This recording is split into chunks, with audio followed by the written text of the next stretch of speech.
Book nibbles. Big ideas, small bites. Kathryn Paige Harden's The Genetic Lottery. Why DNA Matters for Social Equality opens by confronting a tension that has made both scientists and the general public uneasy for generations. The relationship between our genes and our social outcomes. On the one hand, genetics is an undeniable factor shaping who we are, influencing intelligence, temperament, health, and behavior.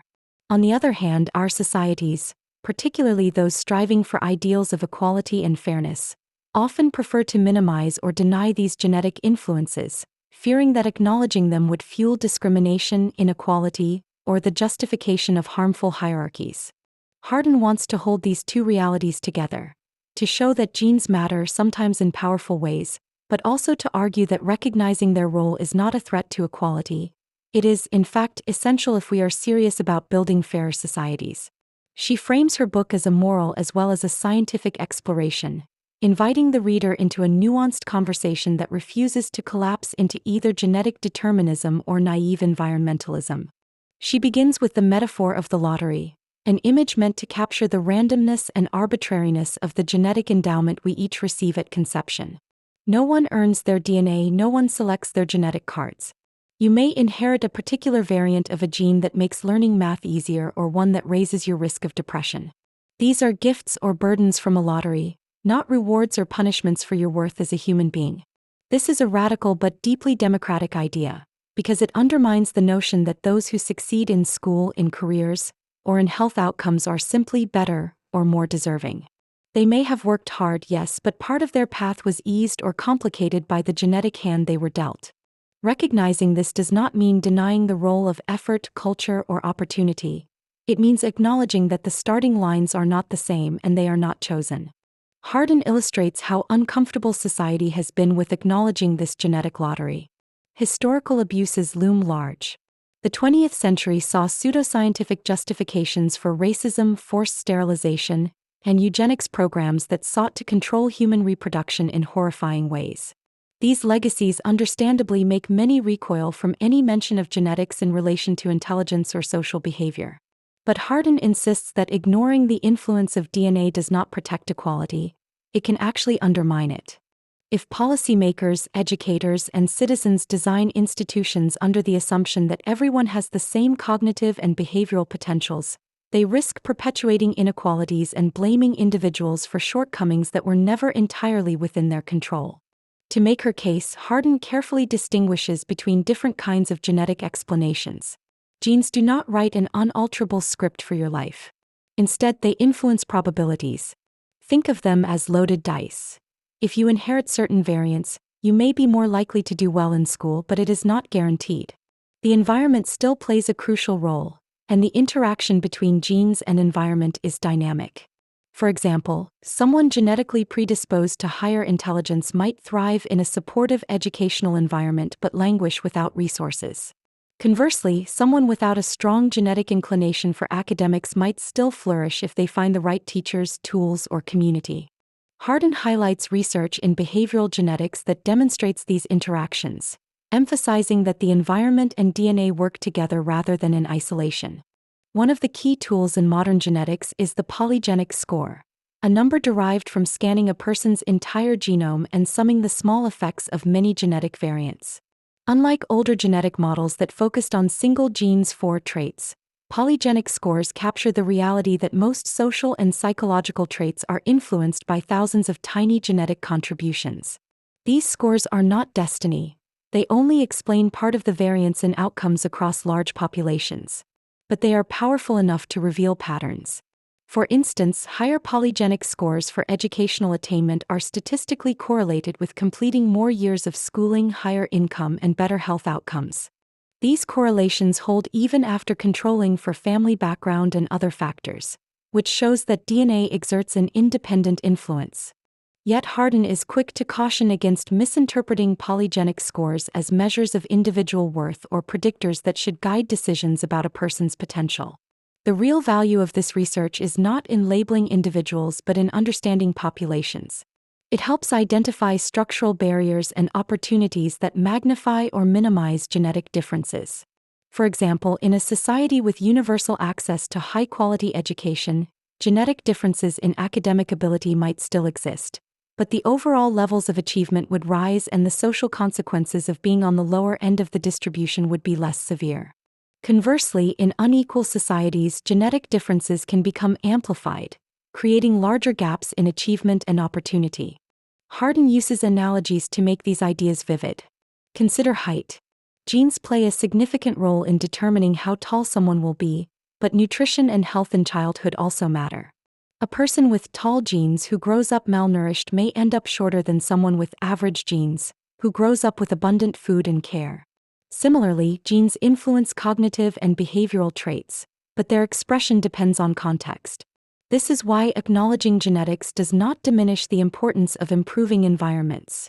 In fact, it underscores it.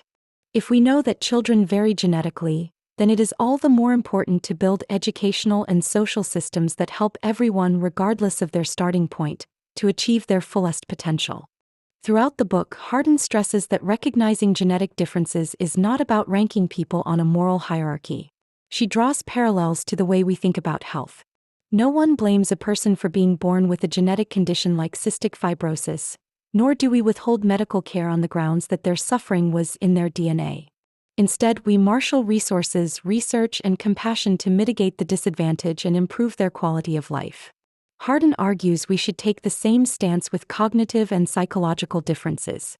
Just as we do not stigmatize someone for needing glasses to correct poor eyesight, we should not stigmatize, or ignore, the genetic lotteries that influence learning, impulse control, or mental health.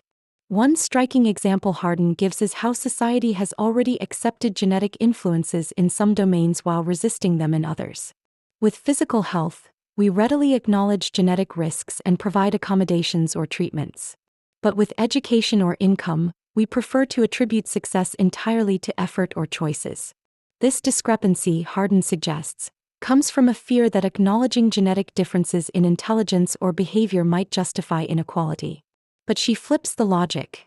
Denying those differences actually reinforces the idea that people at the bottom simply didn't try hard enough. Acknowledging the role of chance in the form of DNA reframes success and failure as partly luck, which should inspire solidarity rather than blame.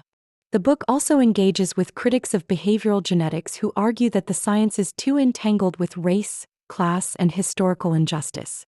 Harden agrees that caution is essential but insists that abandoning genetic research would be a mistake. Instead, she advocates for what she calls a luck egalitarian approach, where society recognizes that outcomes are shaped by factors outside individual control and therefore has a moral obligation to level the playing field. For instance, if someone's genetics predispose them to struggle in school, that should not mean they are consigned to a lifetime of disadvantage. Instead, educational systems could be designed to provide targeted supports, just as healthcare systems provide care tailored to individual risks. Harden emphasizes that genes do not map neatly onto socially constructed categories like race. Genetic variation exists within all populations, and the differences that matter for education or behavior are spread across groups rather than aligned with racial boundaries. She critiques the misuse of genetic arguments by racists and insists on separating the science of individual variation from the pseudoscience of group hierarchies. Polygenic scores, for example, are most accurate within the populations where they were developed, and applying them across different ancestral backgrounds can be misleading. This scientific nuance matters, because it shows that genetics can inform equality if handled responsibly but can also mislead if stripped of context. One of Harden's strongest points is that DNA does not only create disadvantages, it also creates unearned advantages. Those with genes that predispose them to academic success did not earn those genes any more than someone else earned a genetic risk for dyslexia. Society often rewards these natural advantages with higher status, income, and opportunity. Harden challenges us to think about fairness in this light. If luck plays such a large role in who gets ahead, then redistributing opportunities and resources is not punishing success. It is correcting for a rigged starting point. She illustrates this with stories of her own family and students, making the abstract science personal. For example, she describes watching her children develop and seeing how different their personalities and abilities are, despite being raised in the same home with the same values. These differences, she suggests, are not the result of differential parenting but of genetic diversity. Recognizing this does not diminish her love or responsibility for them. Instead, it enriches her appreciation of their individuality and reinforces her desire to create environments where each child can thrive. Harden also critiques the meritocracy myth. Modern societies like to believe that people rise or fall based on merit. But if merit is heavily influenced by genetic luck, then meritocracy simply hides inequality under a veneer of fairness. True fairness requires acknowledging that success is never entirely earned, which opens the moral door to policies like progressive taxation, universal health care, or educational reforms. These are not acts of charity but of justice, society correcting for the arbitrary lottery of birth. She also makes an important point about bandwidth and opportunity. Genetic disadvantages often cluster with environmental disadvantages, creating compounding effects.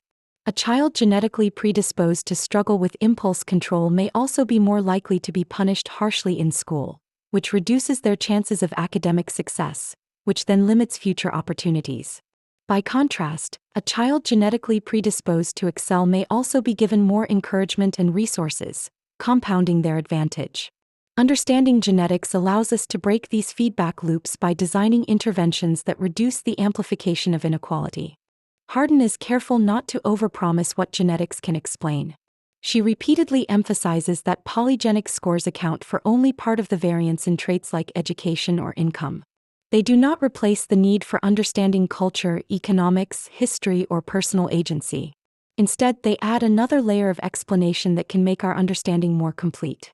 She likens it to acknowledging both weather and climate. Genes are like the broad climate patterns shaping probabilities, while environment and individual choices are like daily weather, creating unique outcomes. Ignoring either leads to an incomplete picture. As the book moves toward its conclusion, Harden circles back to her central moral argument. Recognizing the genetic lottery should not make us fatalistic or complacent but should deepen our commitment to equality. If life is partly a game of chance, then fairness requires building systems that buffer against the accidents of birth. This means designing education, healthcare, and social policies that do not punish people for their genes but instead create opportunities for all. It also means rejecting simplistic narratives that blame the disadvantaged for their struggles or exalt the successful as inherently superior. She ends by reflecting on the broader cultural shift required to integrate genetic science with social justice. It requires humility to accept that much of what we value about ourselves, our intelligence, talents, or resilience, is partly the product of luck. It requires compassion to see that others who struggle are not less deserving but simply unlucky in ways that could have happened to any of us. And it requires courage to resist the misuse of genetics as a weapon of division, instead reclaiming it as a tool for solidarity. Harden's vision is not one where DNA dictates destiny, but one where understanding DNA helps us design a society that takes destiny less for granted. In The Genetic Lottery, Harden delivers both a scientific primer and a moral manifesto. She explains complex genetic research in accessible terms, using metaphors and examples that demystify the science. But more importantly, she reframes genetics as a foundation for equality rather than a threat to it. By weaving together data, philosophy, and personal reflection, she challenges readers to think differently about fairness, success, and justice. The book's ultimate message is that embracing the reality of genetic differences is not a betrayal of egalitarian ideals but a necessary step toward realizing them. And that's it. The Genetic Lottery: Why DNA Matters for Social Equality by Kathryn Paige Harden. Thanks for listening to Book Nibbles. If you enjoyed this bite-sized book, don't forget to subscribe for more quick, insightful summaries. See you in the next nibble.